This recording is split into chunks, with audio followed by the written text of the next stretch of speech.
भरड धान्यांचा सुवर्णकाळ, मिलेट्सवर खास मुलाखत महेश कुलकर्णी यांच्यासोबत.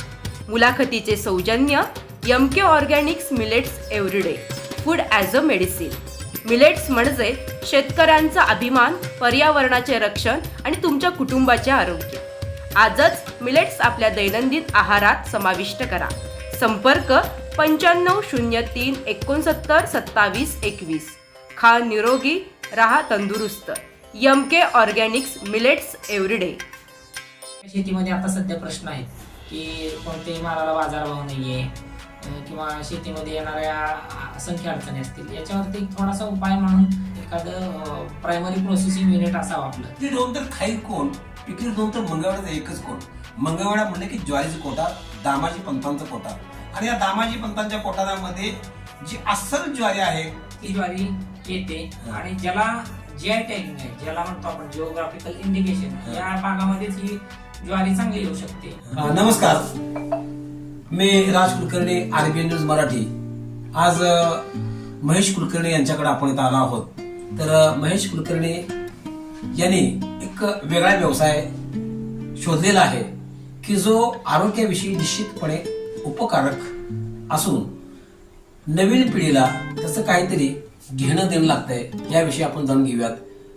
तर पहिल्यांदा मी महेश कुलकर्णी प्रश्न विचारतोय, तुमचं शिक्षण काय? माझं शिक्षण म्हणजे MSc कॉम्प्युटर सायन्स, नंतर BEdही केलं. शाळेवरती 6 वर्ष जॉबही केला कॉम्प्युटर इन्स्ट्रक्टर म्हणून. पण तिथं घरच्या अडचणी असतील किंवा हे असेल, त्याच्यामुळं उद्योग करायचा असं डोक्यात होतं. उद्योग करायचा तर असा करायचा की जेणेकरून समाजाची सेवाही होईल आणि आपलं अर्थार्जनही होईल. त्यासाठी हे जे काही भरड धान्यावर आधारित उद्योग आहे तो आपण निवडला, जेणेकरून तो एक दिशादर्शकही होईल समाजाला. आणि जे काही शेतीमध्ये आता सध्या प्रश्न आहेत की कोणत्याही मालाला बाजारभाव नाहीये किंवा शेतीमध्ये येणाऱ्या असंख्य अडचणी असतील, याच्यावरती थोडासा उपाय म्हणून किंवा एक काय म्हणतात त्याला, एखादं प्रायमरी प्रोसेसिंग युनिट असावं आपलं, जेणेकरून आपण कोणताही शेतमाल असेल त्याच्यावरती आपण प्रक्रिया करून आपल्याला प्रोडक्शन कॉस्ट येते त्याच्या व्यतिरिक्त आपल्याला जो नफा मिळू शकतो तो प्रोसेसिंग केल्याशिवाय मिळत नाही. डायरेक्ट जो काही शेतमाल असेल त्याला कोणीही सध्या आपल्याला भाव आपल्याला माहितीये की या गोष्टीची बाबा एवढा आपल्याला खर्च आलाय, पण तुम्ही तेवढी किंमत मागू शकत नाही. पण आपण तेच जर तुम्ही त्याच्यावरती प्रोसेसिंग केली तर तुमची ती किंमत निर्धारित होते आणि तुम्हाला एक शाश्वत असं उत्पन्न मिळू शकते आणि एक देशदर्शक कामही होऊ शकते आपल्याकडून असं वाटलं. त्यामुळे मी भरड धान्यावरती आधारित हा उद्योग निवडलाय. मिलेट म्हणजे काय? मिलेट्स म्हणजे भरडधान्य. भरडधान्य यालाच अजून दुसरा शब्द म्हणजे श्रीधान्य, देव अन्न, असं बरेच मोठा अनाज हिंदीमध्ये असे बरेच शब्द आहेत. आणि हा मिलेट हा शब्द जो प्रचलित आला तो म्हणजे 2023 साली, म्हणजे आंतरराष्ट्रीय भरडधान्य वर्ष म्हणून जेव्हा जागतिक संयुक्त राष्ट्रांनी जेव्हा घोषित केलं तेव्हा हा मिलेट हा शब्द त्यावेळेपासून जास्त प्रचलित आला.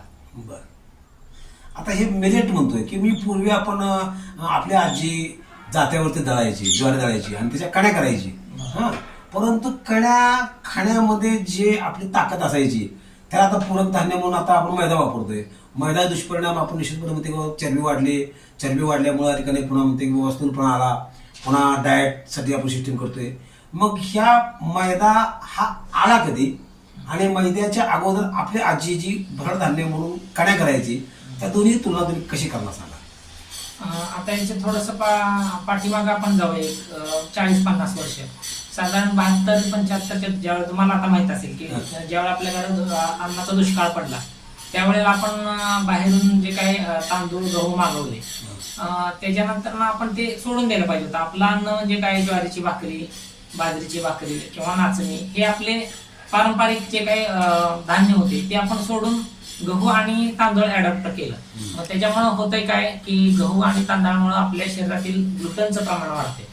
मग ते ग्लुटेनचं प्रमाण वाढल्यानंतर ना आपल्या रक्तवाहिन्यांवरती दाब येतो किंवा मग त्याच्यानंतर ते BP असेल, शुगर असेल, असे अनेक प्रकारचे जे काही न संपणारे रोग आहेत की आपण ज्याला म्हणतो एकदा शुगर झाली किंवा डायबिटीज झालाय की तो माणूस मेल्यानंतरच आपल्याला सोडतोय.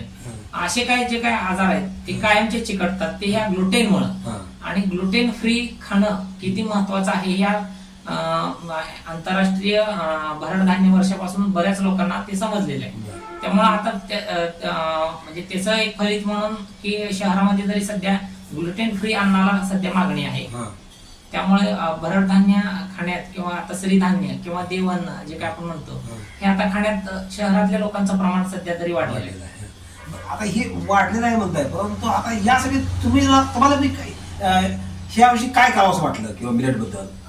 आता माझं जो वैयक्तिक उदाहरण द्यायचं झालं तर 2012 पासून माझे वडील शिक्षक होते. 2012 पासून ज्या वेळेला ते रिटायर झाले त्यावेळेपासून त्यांना एक ना एक अनेक आजार असे होत गेले आणि 2024 साली ते वारले. मी यांचा 12 वर्ष मी सातत्यानं दवाखाना करत होतो, बघत होतो.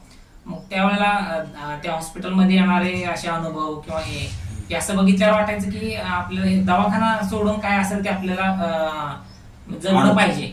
मग ह्यासाठी काय आपल्याला करता येईल किंवा आपलं जगणं कसं पाहिजे की दवाखाना आपल्याला अजिबात म्हणजे काय नको आहे.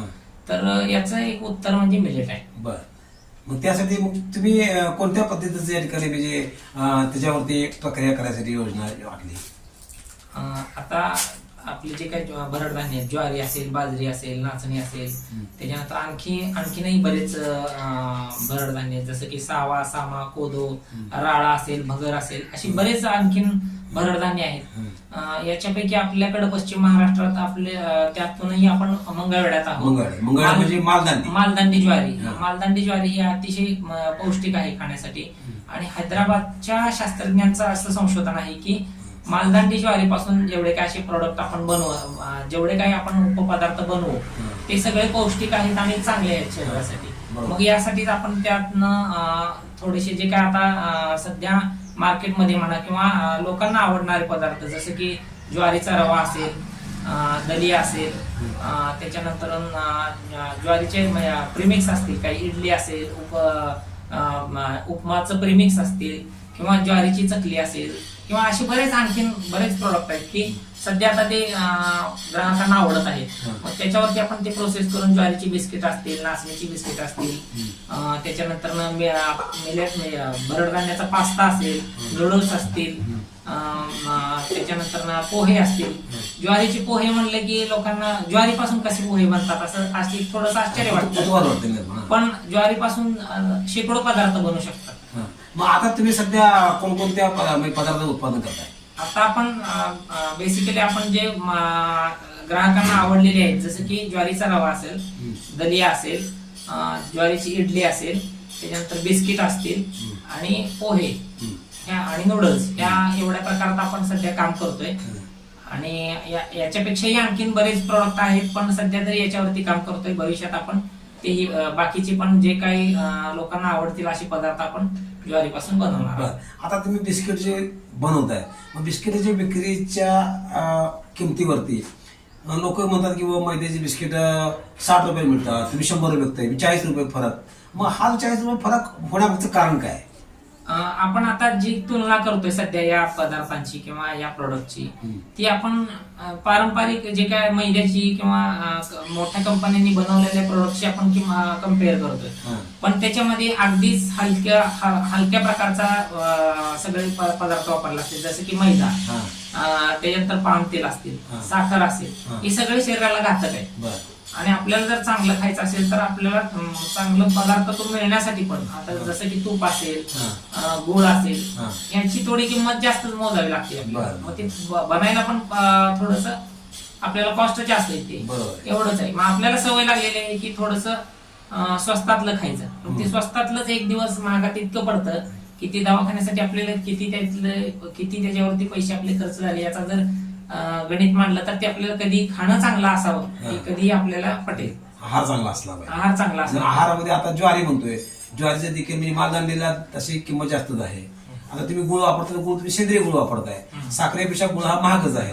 त्याचबरोबर तुम्ही पाम तेलाच्या ऐवजी तूप वापरता चांगलं, त्यामुळे बिस्किटाची किंमत निश्चितपणे महाग आहे. आणि महाग असल्यामुळे त्या वस्तूची जी किंमत महाग आहे. मग ह्याची बाजारपेठ तुम्ही कशा प्रकारे उपलब्ध करता?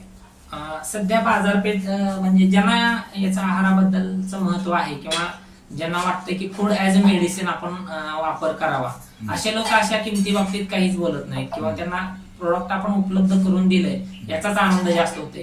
की ते म्हणतात की ज्वारीची भाकरी आम्ही खाण्याला मर्यादा आहे. आता जसं की वय झालेल्या लोकांना भाकरी चावत नाही किंवा थोडस 1 तास 2 तास झाले असेल तर ते कडक झाले असेल तर तो प्रॉब्लेम येतो.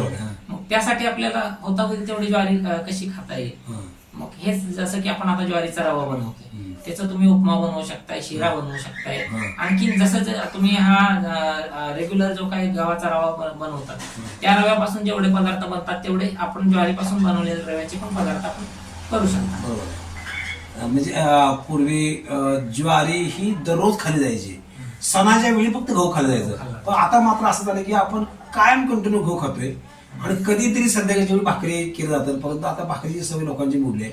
परंतु भाकरी खाणं हे शरीराला निश्चितपणे चांगलं आहे की जेणेकरून शुगरवरती कंट्रोल होते, ही तुम्ही आता म्हणताय. मग त्याविषयी तुम्ही जनतेला अजून काय सांगू शकाल की फक्त म्हणजे मधुमेहच कमी होतो का इतर दुसऱ्या कुठल्या गोष्टी कमी होतात? मुळात आपलं जर पोट जर आपलं साफ झालं तर आपण 200-250 किंवा त्याहीपेक्षा जास्त रोगांना हे करू शकतो, हद्दपार करू शकतो. उदाहरण द्यायचं झालं तर ज्वारी तुम्ही जर खाण्यात बघा, एक स्वतःवरतीच प्रयोग करून बघा तुम्ही की ज्वारी जर तुम्ही खायला चालू केली म्हणजे सकाळपासून ते संध्याकाळपर्यंत असेल, ज्वारी खाल्ल्यानंतर दुसऱ्या दिवशी जे काही पोट स्वच्छ होतं किंवा साफ होतं, तो जो मिळणारा म्हणजे पोट साफ होण्याचा आनंद आहे तो फक्त आपल्याला जे काही भरड धान्य आहे ते खाण्यावर पासूनच मिळतो. जे काय आपण तुम्ही गव्हाची चपाती असेल किंवा गव्हाचे कुठलेही ब्रेड असतील किंवा जेवढे मैद्याचे पदार्थ असतील ते खाल्ल्यानंतर ना पोटात एक जडपणा येतो, ते पोटातून बाहेर निघत नाही. मग त्यासाठी मला पर्याय म्हणजे फक्त भरड धान्य, दुसरं काहीच नाही. बरोबर. म्हणजे ज्वारी ही शरीराला निश्चितपणे चांगली आहे. मग त्यासाठी तुम्ही जे मिलेट बद्दल तुम्ही नवीन उत्पादन केले त्या उत्पादनाचं ब्रँड काय आहे? आपण याचं एक ऑर्गनायझेशन करतोय. म्हणजे थोडक्यात आपल्याला मरवडेकरांचं प्रोडक्ट आहे त्यामुळे एमके ऑर्गॅनिक्स असं आपण नाव दिलेलं आहे आणि त्याचं एक मिलेटचे प्रोडक्ट बनवतोय म्हणून आपण मिलेट एव्हरीडे असा ब्रँड करतोय. की मिलेट एव्हरीडे हा हेच नाव का, तर एव्हरीडेचा अर्थ आहे दररोज. म्हणजे आपण दररोज अन्न मिलेटचं खावं कुठल्या ना कुठल्या रूपात, भले ती सकाळी भाकरी असेल किंवा सकाळच्या नाश्त्यामध्ये उपमा रवा असेल किंवा इडली असेल, त्याच्यानंतर संध्याकाळी स्नॅक्स म्हणून जर तुम्ही वापरणार असेल तर ज्वारीची शेव बनते, ज्वारीचा फरसाणा बनतो, ज्वारीची बिस्किटं बनतात, हे तुम्ही स्नॅक्स म्हणून वापरू शकताय. संध्याकाळच्या पण जो काय आहार आहे त्यासाठी तुम्ही हलका आहार म्हणून ज्वारीचं थालीपीठ असेल, असे बरेच पदार्थ आपण वापरू शकता की दररोज जेणेकरून मिलेट्स खाल्ले पाहिजेत. रोज भरडधान्य रोजच्या रोज शरीरात गेलं पाहिजे याचं एक थोडस नाव म्हणून आपण मिलेट एव्हरीडे असा ब्रँड करतोय. म्हणजे आपण मंगळवेढा तालुक्यातील ज्वारी ह्या मालदांडीपासून तयार होणारं एक वेगळं प्रोडक्शन आपण केलंय ते एमके ऑर्गॅनिक नावानं.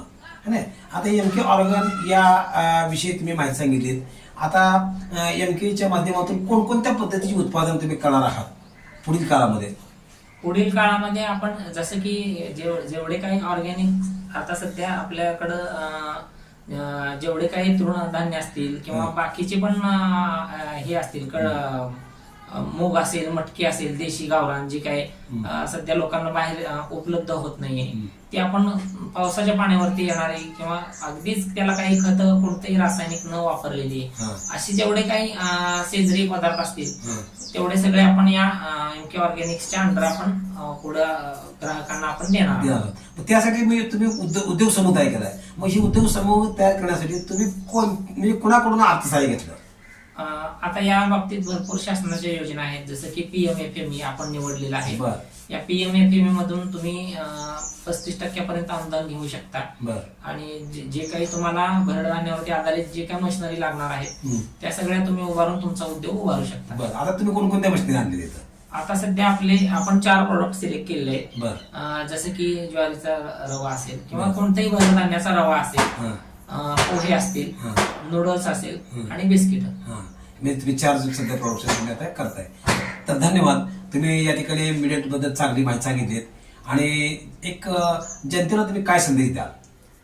जनतेला मी सध्या एवढंच सांगेन की तुम्ही रोजच्या रोज आहारामध्ये भरड धान्याचा वापर करा जेणेकरून तुमचं आरोग्य व्यवस्थित राहील. आणि भरड धान्य का वापरावं याचा प्रसारही तुम्ही इतरांना सांगून, जसं की आणखीन बरंच सांगण्यासारखं आहे की तुम्ही आपला सोशल मीडियाचा किंवा जे काही गुगलचा वापर करताय किंवा जेवढं काही तुम्हाला माहिती हवी आहे ती सगळी गुगलवरती आहे की का खावेत. आणखीन बरेच आरोग्याचे प्रश्न उद्भवणारे आहेत, जसं की कॅन्सर आहे, जसं की आणखीनही पोटाचे काही विकार असतील. याच्यावरती एकमेव पर्याय म्हणजे फक्त मिलेट्स, भरडधान्य. तुम्ही जेवढे काही त्याचे उपपदार्थ असतील की तेवढे जर तुम्ही खाण्यास सुरुवात केली तर या सगळ्या रोगांना तुम्ही दूर करू शकता. आणखीन एक सांगायचं झालं तर बरेच जण म्हणतात की व्यायाम वगैरे करून पण आपण किंवा हे करू शकतो, पण कितीतरी उदाहरण आहेत की व्यायाम करणारे सुद्धा हार्ट अटॅकनं लोक दगावलेले.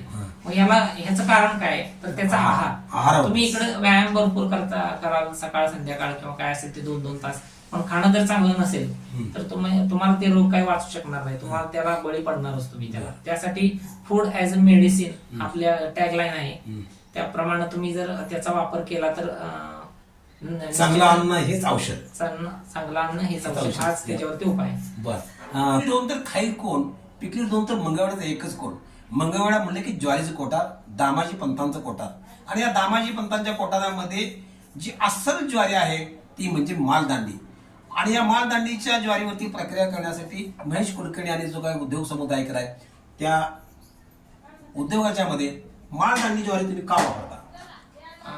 मालदांडी ज्वारीच का तर किंवा भरडधान्यच का तर जेवढे काही भरडधान्य आहेत ते नॅचरली उगवतात पावसाच्या पाण्यावरती, ज्याला कोणतंही रासायनिक खत लागत नाही किंवा तुम्हाला कोणतेही इतर कोणत्या खताची मात्रा द्यावी लागत नाही. फक्त आणि जी काही आपली मंगळवेढ्याच्या शिवारातली काळी माती असेल त्या फक्त त्या बेसिसवरती म्हणजे त्या नॅचरल गोष्टींवरतीच ही ज्वारी येते. आणि ज्याला जीआय टॅगिंग आहे, ज्याला म्हणतो आपण जिओग्राफिकल इंडिकेशन, या भागामध्येच ही ज्वारी चांगली येऊ शकते. अशी मालदांडी ज्वारीचं महत्व असल्यामुळे आपण त्याच्यापासून प्रोडक्ट बनवावे असं वाटतं. बरोबर, तुम्ही या ठिकाणी चांगल्या पद्धतीने माहिती दिली. तर आता पुढील भागामध्ये आपण पाहणार आहोत एमके ऑर्गॅनिक किंवा एमके ऑर्गॅनिकच्या माध्यमातून तयार होणारी जी काही मिलेट्स उत्पादन आहेत त्याविषयी आपण प्रत्यक्ष त्यांच्या उद्योगाच्या ठिकाणी जाऊ आणि आपण पुढील भागात त्याची माहिती पाहूयात. धन्यवाद.